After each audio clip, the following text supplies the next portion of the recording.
Hola chicos, ¿qué tal? ¿Cómo estáis? Continuamos con una nueva lección de biología. En este caso vamos a hablar de los bioelementos. Lecciones, como sabéis, están encaminadas para la preparación del examen de la selectividad.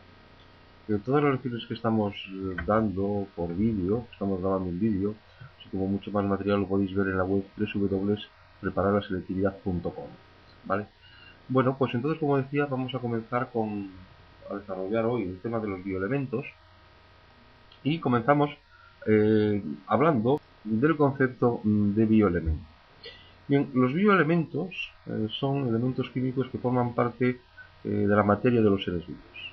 Son elementos indispensables en la estructura de un ser vivo. También tenemos que decir que ninguno de los bioelementos son exclusivos de los seres vivos, sino que forman también parte de materia inerte, de la materia inanimada. ¿Cuántos bioelementos? Pues aproximadamente se han identificado unos 70 bioelementos, ¿vale? Aunque evidentemente son todos necesarios, indispensables, no todos ellos intervienen en la misma proporción. De que en función de la abundancia, en función de la riqueza en la que se encuentren en los seres vivos, vamos a hablar de bioelementos primarios, hablaremos de bioelementos secundarios o hablaremos de oligoelementos. ¿Qué son los bioelementos primarios? Son aquellos que se encuentran en todos los seres vivos y tienen un peso aproximado del 96% del peso total de ese ser vivo. Básicamente son el carbono, es el hidrógeno, es el oxígeno, es el nitrógeno y en menor proporción el fósforo y el azufre. De los 6 bioelementos que acabamos de citar, 4 que se encuentran en mayor proporción y 2, el fósforo y el azufre, en proporción más pequeña, el carbono, el hidrógeno, el oxígeno y el nitrógeno son los componentes o van a ser los componentes fundamentales de las biomoléculas, ¿no? O principios inmediatos, o sea, biomoléculas indispensables para el desarrollo del ser vivo. La importancia del fósforo radica en que, primero, que forma parte de muchas biomoléculas, ¿no? Fosfolípidos, ácidos nucleicos, tienen en su composición la presencia de fósforo, ¿no? Por otra parte, también en forma de sales, fosfatos, se encuentra formando parte de la estructura del esqueleto y de los dientes. Esto en cuanto al fósforo. El azufre es el otro bioelemento primario que se encuentra también en proporción más pequeña que el carbono, el hidrógeno, el oxígeno y el nitrógeno. El azufre forma parte de una gran cantidad de proteínas y de vitaminas. Forma también las sales, los sulfatos, que son sales que se encuentran presentes en todos los seres vivos. Estos serían lo que son los bioelementos primarios, es decir, el grupo de elementos que se encuentran en una mayor proporción. Ahora vendrían los bioelementos secundarios, ¿vale? Aquí tendríamos el magnesio, el calcio, el potasio, el sodio y el cloro. Se encuentran en una proporción más pequeña que los anteriores, pero las funciones que desempeñan son de importancia igual para la fisiología de la célula que los bioelementos primarios.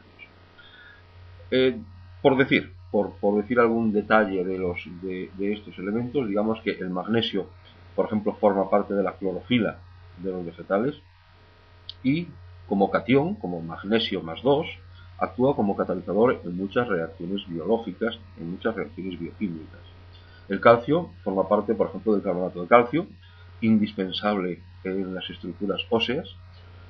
Forma el ion calcio más 2, el catión calcio más 2, que interviene en la contracción muscular, interviene en la coagulación sanguínea o puede también intervenir en la transmisión del impulso nervioso.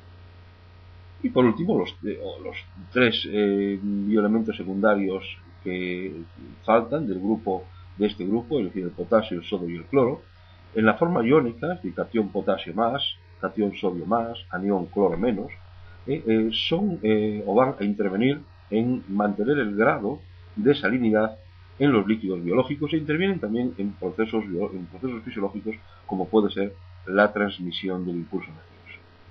Bien, vistos los bioelementos primarios y vistos los bioelementos secundarios, nos quedan los oligoelementos. ¿Por qué se llaman así? Se llaman así porque intervienen o forman parte del ser vivo en proporciones muy pequeñas, inferiores incluso al 0,1%. Fijaos que oligoelemento procede de, la palabra oligo, poco, escaso, ¿eh? Sin embargo, no dejan de ser importantes para el desarrollo del ser vivo, y la ausencia de estos evidentemente va o puede provocar trastornos, enfermedades de tipo carencial, e incluso pueden llegar a producir la muerte, ¿de acuerdo? Ya que forman parte de moléculas importantes que intervienen en diferentes procesos metabólicos y fisiológicos del ser vivo. Algunos de ellos se encuentran en todos los seres vivos, estaríamos hablando de oligoelementos esenciales, mientras que otros solo se encuentran en determinados seres vivos, ¿de acuerdo? Estaríamos hablando de los no esenciales, ¿vale? Algún elemento que se encuentre dentro de los oligoelementos, el hierro. El hierro, por ejemplo, decir que forma parte de proteínas tan importantes como puede ser la hemoglobina, la proteína de los glóbulos rojos, que es la que se encarga de transportar el oxígeno, ¿no?, en sangre, o los citocromos, son enzimas que intervienen en la respiración y también intervienen en la fotosíntesis. Tanto la hemoglobina como los citocromos llevan hierro en su estructura. ¿Qué podemos decir del manganeso? ¿Qué podemos decir del cobre y el zinc, que son otros oligoelementos? Bueno, pues que actúan como catalizadores en muchas reacciones bioquímicas en el ser vivo. El cobalto, otro oligoelemento que forma parte de la vitamina B12. El yodo, otro oligoelemento que forma parte de la tiroxina. El flúor, que forma parte del esmalte de los dientes o forma parte de la estructura ósea. El silicio, que se encarga de dar resistencia al tejido conjuntivo, al esqueleto de muchas algas, a la pared celular de muchas gramíneas. En definitiva, estos serían los oligoelementos, ¿vale? Entonces, volvemos de nuevo a resumir lo que acabamos de ver en cuanto a los bioelementos, es decir, tres tipos: bioelementos primarios, carbono, hidrógeno, oxígeno, carbono, hidrógeno, oxígeno, nitrógeno, en mayor medida fósforo y azufre.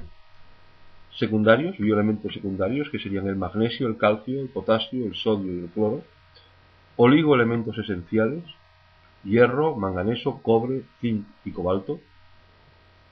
Y oligoelementos no esenciales, que serían el yodo, flúor, silicio, aluminio, molibdeno y boro. Bien, ¿y por qué el carbono, el hidrógeno, el oxígeno y el nitrógeno son los bioelementos fundamentales? Son varias las razones que hacen que estos cuatro elementos sean considerados como bioelementos fundamentales para el ser vivo. Bien, el primero, que abundan en las capas más externas de la Tierra, y los seres vivos pueden obtenerlos fácilmente. Se encuentran en la litosfera, se encuentran en la atmósfera, se encuentran en la hidrosfera.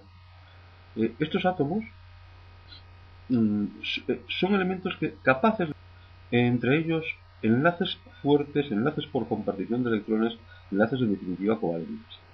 El hidrógeno tiene un electrón en la última capa. El oxígeno, por su parte, tiene en su última capa tiene 6 electrones, hace que pueda compartir 2 electrones. El nitrógeno, por su parte, tiene 5 electrones en el orbital más externo, por lo tanto está en condiciones de compartir 3 electrones.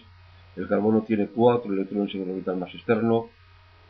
Es decir, la variabilidad de enlaces que se pueden establecer entre los átomos de carbono, oxígeno y nitrógeno, bien sean enlaces sencillos, bien sean enlaces dobles, bien sean enlaces triples, hace por lo tanto esta variabilidad la importancia que sean considerados como bioelementos primarios.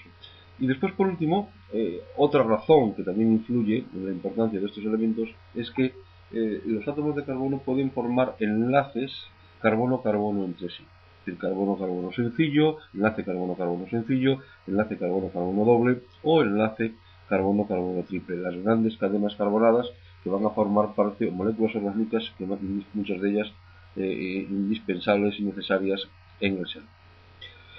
Y vamos a terminar el tema de los bioelementos hablando de uno de ellos, del silicio, que, encontrándose en el mismo grupo que el carbono, no es como este un bioelemento mayoritario. Veamos por qué las diferencias que hay entre carbono y silicio, aun estando los mismos, los dos elementos dentro del mismo grupo.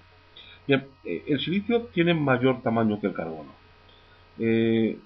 Por lo tanto, los enlaces covalentes silicio-silicio que se puedan formar van a tener una longitud mayor que el enlace carbono-carbono. ¿Esto qué provoca? Esto provoca de inmediato una mayor inestabilidad. Además, el átomo de silicio, en su enlace con otro átomo de silicio, solamente va a formar enlaces simples. Esto limita mucho las moléculas que puede formar. Por otro lado, el silicio, cuando se combina con el oxígeno, formando la sílice, el óxido, el anhídrido de sílice, el óxido de sílice, a diferencia de la unión del carbono con el oxígeno, que sería el anhídrido carbónico, pues la sílice es un compuesto insoluble en agua y prácticamente inerte, ¿no? A diferencia de la formación del CO2 gaseoso, soluble en agua, que puede ser absorbido del agua o del aire.